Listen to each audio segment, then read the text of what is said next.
Excuse me. Why naman gano'n? Kasi ano, hindi lang ako ready mag-commit sa relationship. Hindi pa ako ready.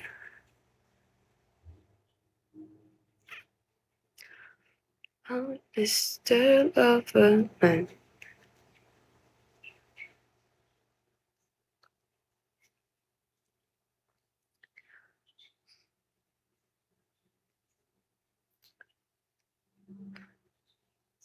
May ano ba dito, like, private na video. Dapat hindi ka nagpaligaw. Dapat hindi ka na nagpaligaw. Well, nag-insist siya. Well, kapag nanliligaw naman siya, doesn't mean na meron siyang like 100% na chance na sasagutin mo siya.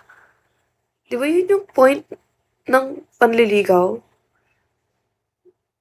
Seeing if deserve niya yung yes mo or not.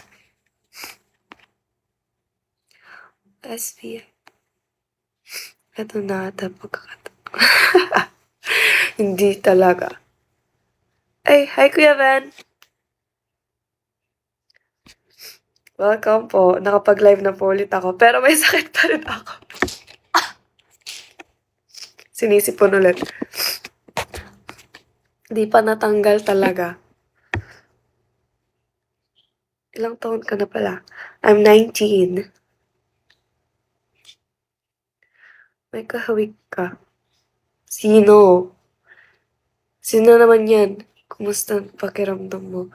Bumabalik pa rin po yung ano ko lagnat.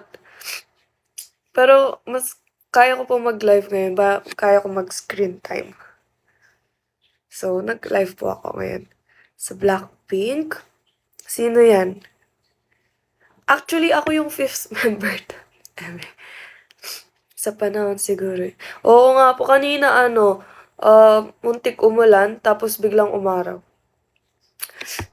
Mababa yung resistensya ko 25 ka na Sige, 25. Sige, kung anong gusto nyong age, nanalo ka naman pambili ng gamot. Na-mention ko nga po dito no? Wala po ako nakuhang aginaldo, pero nanalo ko sa raffle. May pambili ako meds, finally.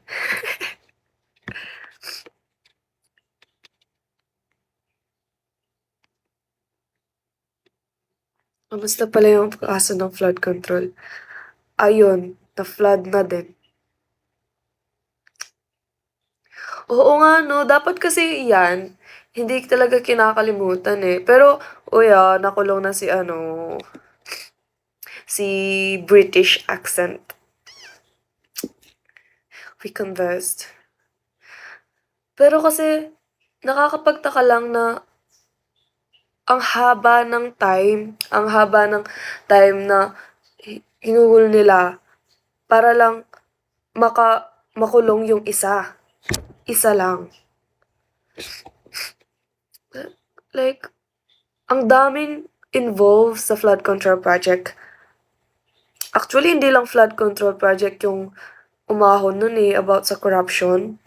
Meron din yung mga about sa mga silid-aralan. Hi, Ate Kleng!